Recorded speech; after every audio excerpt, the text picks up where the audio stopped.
Audible पेश करता है लौट आए खूनी साए, एक ऑडिबल ओरिजिनल।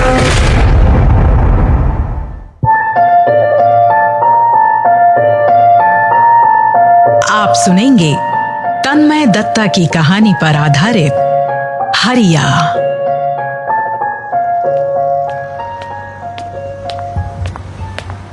कंधे पर कपड़े का झोला लटका है और एक हाथ में अटैची लिए 45 साल का गंगाधर माहेश्वरी मुस्कुराता हुआ एक होटल की तरफ चला आ रहा है। लंबा दोहरा चेहरा, आंखों पर गोल्डन फ्रेम का चश्मा लगाए वे होटल की तरफ बढ़ता है। गंगाधर एक लेखक है और अपनी कहानियां लिखने के लिए उसे एकांत वातावरण चाहिए, इसलिए वो हमेशा इस होटल में आता जाता रहता है। लेकिन इस बार वो यहां पर 3 साल के बाद आया है। वे होटल के केबिन में जाता है तो उसे अचानक देखकर होटल का मालिक मनोज एकदम से चौंक जाता है। अरे गंगाधर जी, आइए आइए, इतने दिनों बाद। हाँ मनोज जी, बहुत दिन हो गए। 3 साल पहले जो हुआ आपके यहाँ। इतना कहते ही मनोज के चेहरे से वो हंसी गायब हो गई।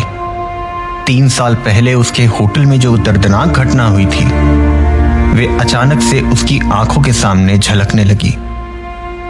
वैसे तो गंगाधर हर महीने अपनी एक कहानी का प्लॉट लेकर उसके होटल में आता जाता रहता था, लेकिन उस घटना के बाद इन दोनों ने एक दूसरे का चेहरा नहीं देखा।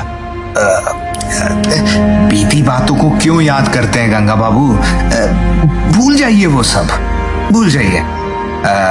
अच्छा, यहाँ कुछ दिन रहने का इरादा है ना? अरे हाँ भाई, तभी तो आया हूँ यहाँ पर। मेरा वाला ही कमरा चाहिए। जरूर जरूर। मैं तो पहले भी आपके अलावा किसी और को वो कमरा किराए पर नहीं देता था। आपने तो बहुत सारी प्रसिद्ध कहानियां उसी कमरे में लिखी हैं, जानता हूं। वही तीसरी मंजिल और वही आखिरी कमरा, वही आपको दे रहा हूं। आप रजिस्टर में साइन करके ऊपर जाइए, मैं आपका सामान ऊपर भेज देता हूं।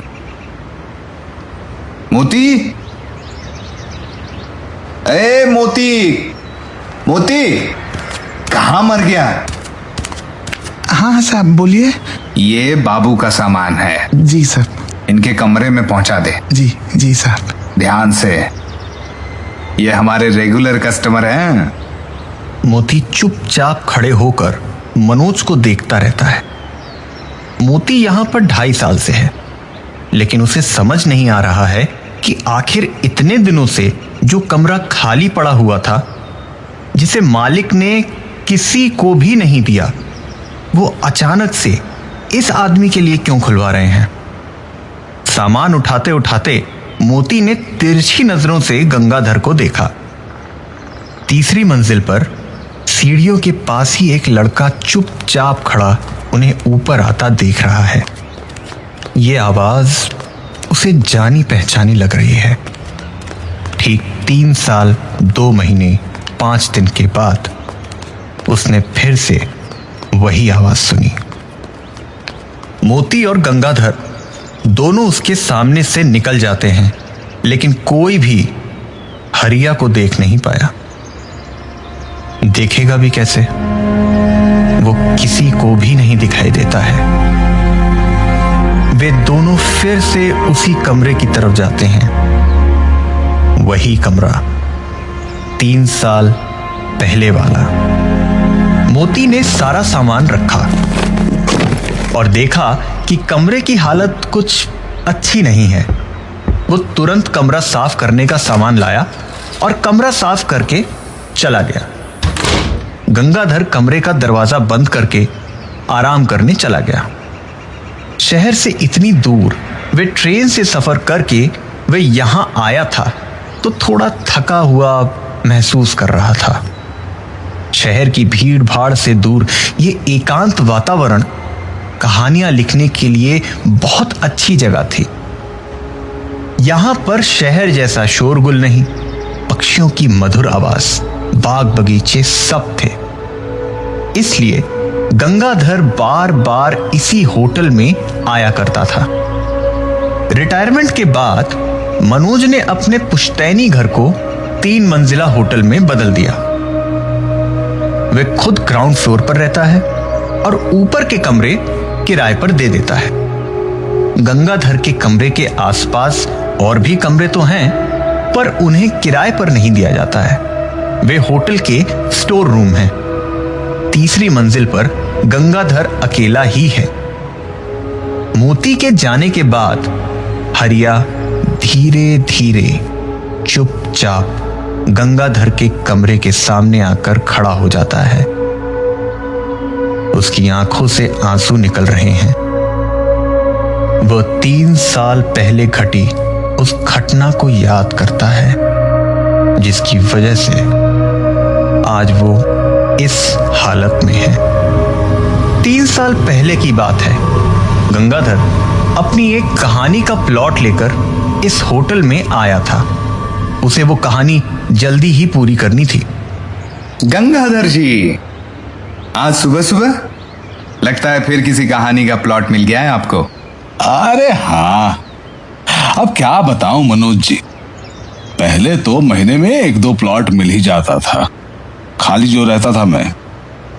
पर अभी जो मेरी हालत हुई है, पब्लिशर का कॉल, अखबार में कॉलम लिखने के लिए कॉल, मैगजीन में स्टोरी लिखने का कॉल, कहानी के लिए समय ही नहीं मिलता है। खैर, लेकिन इस बार जो कहानी मेरे दिमाग में है ना, वो कुछ हट के है एकदम। लेकिन समय बहुत कम है मेरे पास। मुझे जल्द से जल्द इसे पूरा करना होगा। आप मुझे मेरा वही एकांत कमरा दे दीजिए। वहां न तो कोई शोरगुल है और न कोई हलचल। मेरे लिए परफेक्ट है वो। ठीक है, लीजिए, रजिस्टर में साइन कर दीजिए। हाँ, लाइए यहां पर ना। हाँ, एक कमरा साफ तो है ना? अरे नहीं है तो अभी करवा देता हूँ। अरिया, जल्दी करवाइए, जल्दी। अरिया। हाँ मालिक। बेटा देख, ये बहुत बड़े बाबू हैं, इनका सामान ऊपर ले जा और देख ले, कमरा अच्छे से साफ करना, ठीक है? और हाँ, जब तक बाबू ना कहें तब तक उनके कमरे में मत जाना। एक बार में ही सारा काम खत्म करके आ जाना, समझा? ठीक है, मैं समझ गया। लाइए, चाबी दीजिए। इसे काम पर कब रखा? अभी 2-3 महीने ही हुए हैं। मेरे ही गांव का है। बेचारी की माँ तो बचपन में ही गुजर गई थी और अभी कुछ महीने पहले इसके पिताजी भी चल बसे। अकेला था तो मैं अपने साथ ले आया इसे। बहुत अच्छा किया आपने। चलिए, अब मैं चलता हूं, काम पूरा करना है। ठीक है? ठीक है। हरिया ने कमरा साफ कर दिया। थोड़ी देर बाद वह चाय देकर वापस चला आया। इसके बाद गंगाधर घंटे भर आराम करके अपने काम में जुट गया और फिर वो कमरे से बाहर ही नहीं निकला।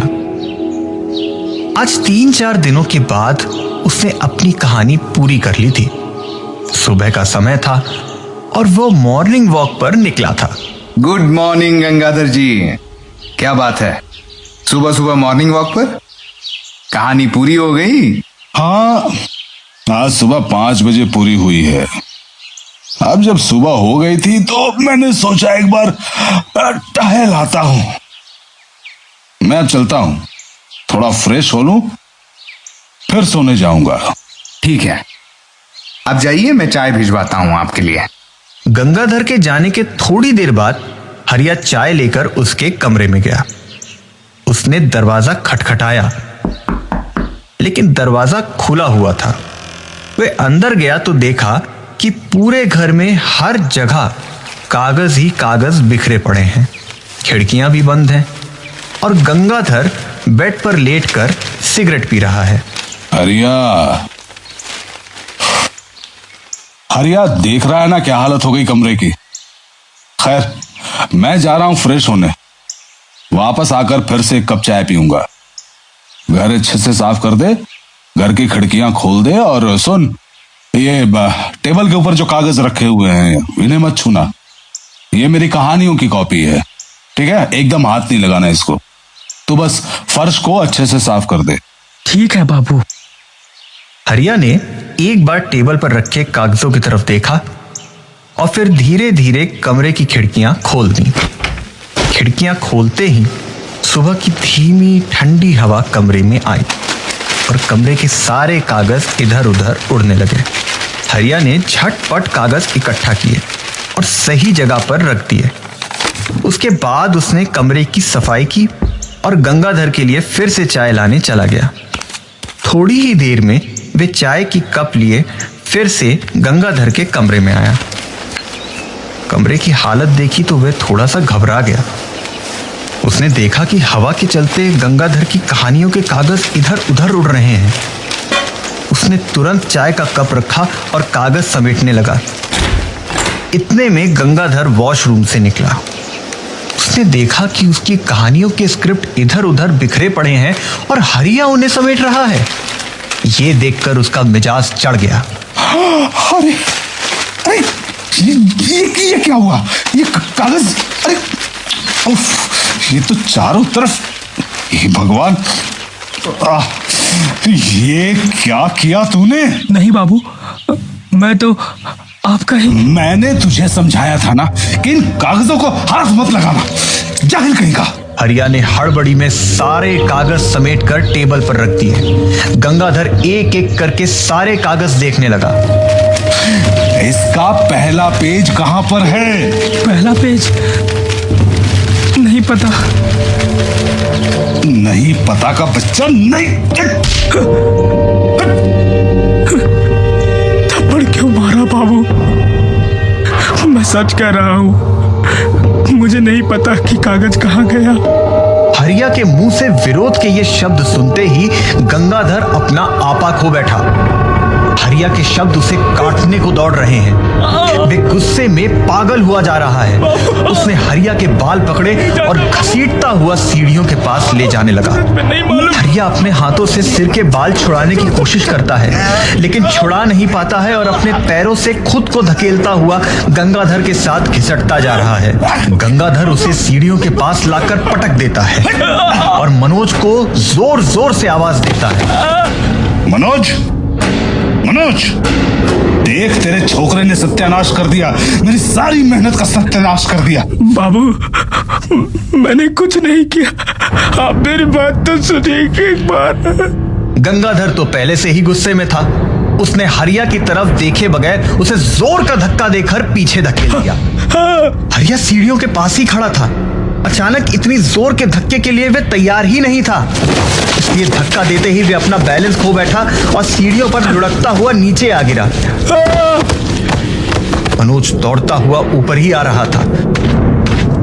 वे जब ऊपर पहुंचा तो उसने देखा कि हरिया नीचे फर्श पर गिरा पड़ा है। पूरे फर्श पर खून ही खून फैला हुआ है और ऊपर सीढ़ियों के आखिरी छोर पर गंगाधर आंखें फाड़ फाड़ कर इधर ही देख रहा है। हरिया के सिर पर सीढ़ियों के पायदान से गहरी चोट लग गई थी। क्या हुआ उसको? मनोज ने तुरंत हरिया को उठाया और गंगाधर के कमरे में ले गया। पीछे पीछे गंगाधर भी कमरे में गया। बेड पर लिटाने के बाद उसने हरिया की नब्ज चेक की, लेकिन हरिया की नब्ज नहीं चल रही थी। उसके दिल की धड़कन भी बंद हो चुकी थी। वो मर गया था, स्पॉट डेड। अरे गंगाधर जी, ये तो मर गया है। हाँ, मर गया? लेकिन मैंने तो हल्के से धक्का दिया था।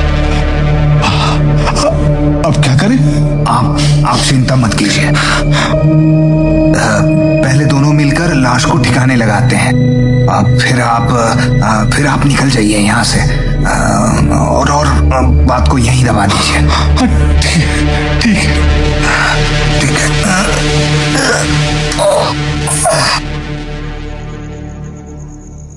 3 साल के बाद जब मामला ठंडा पड़ गया तो गंगाधर वापस इसी होटल में आया।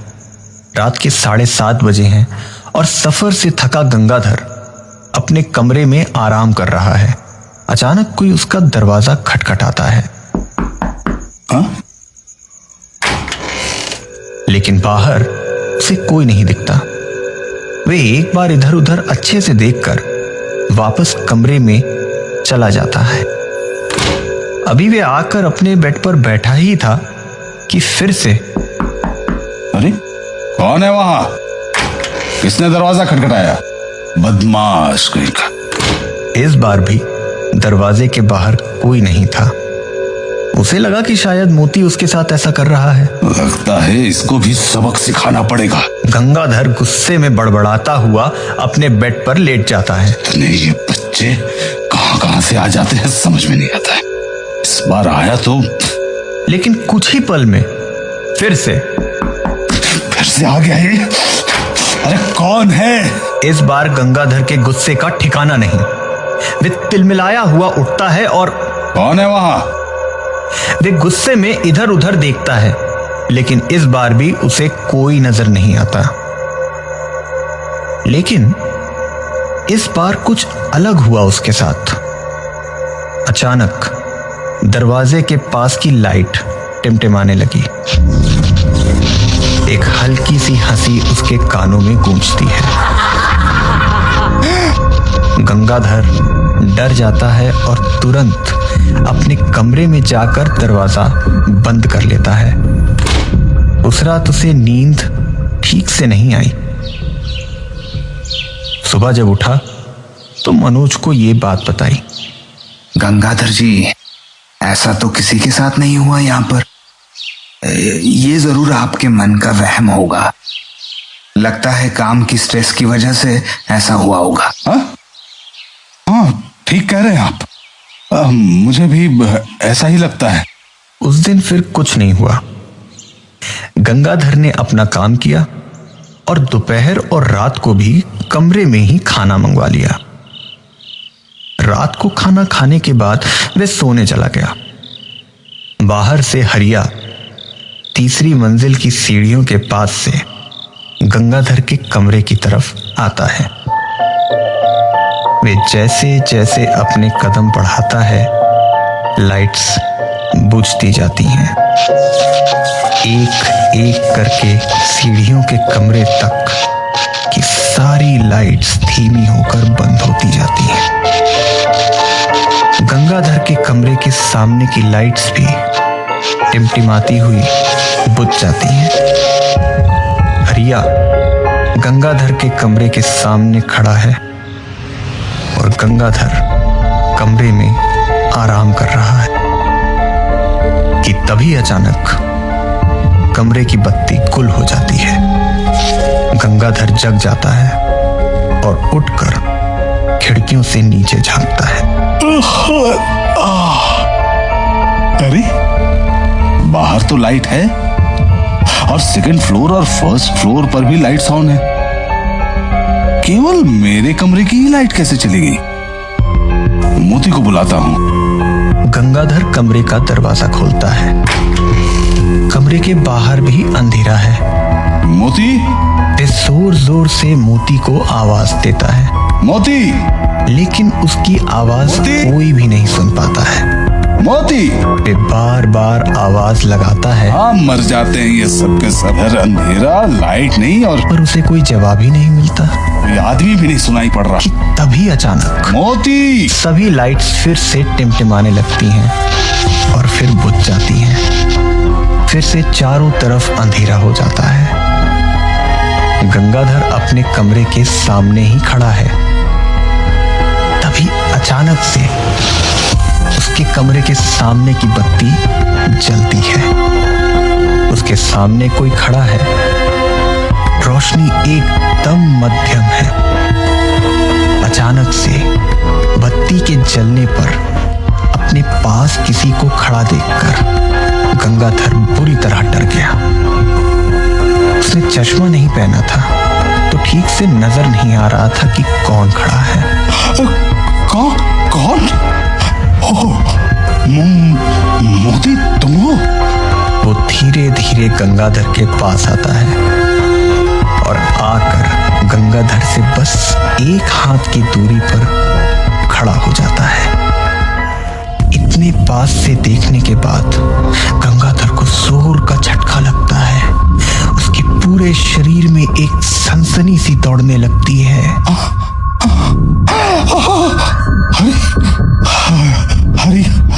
हरिया तू? मैंने तो बाबू, मैं हूं। हाँ बाबू, मैं। आपने मेरी लाश को ठिकाने लगा दिया था, लेकिन मैं तो वापस आ गया और तब से लेकर आज तक मैं यहीं पर हूं। आपका इंतजार कर रहा हूं। उस दिन आपने तो मेरी एक भी बात नहीं सुनी और मुझे मार डाला।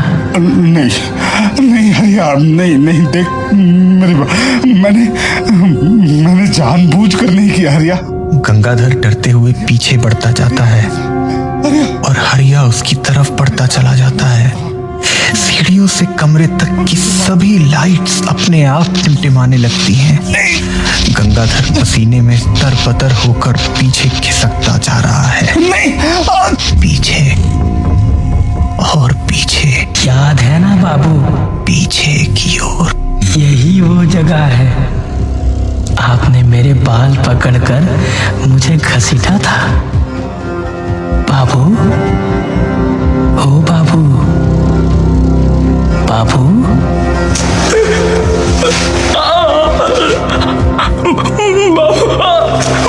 मैं नहीं जानता बाबू, मुझे सच में नहीं मालूम।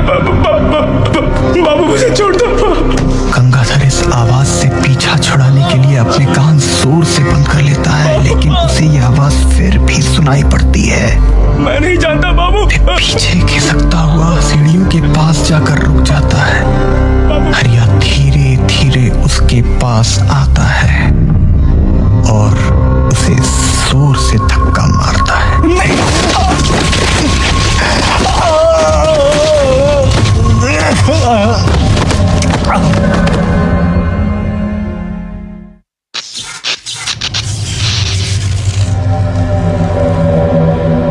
सभी लाइट्स फिर से अपने आप ऑन हो जाती हैं।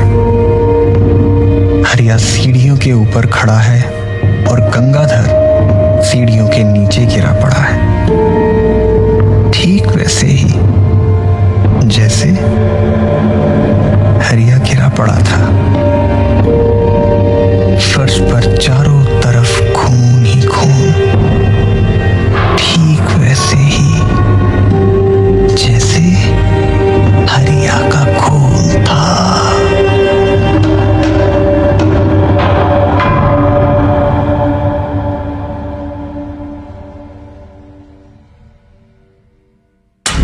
आपने सुनी ऑडिबल की पेशकश लौट आए खूनी साए, एक ऑडिबल ओरिजिनल।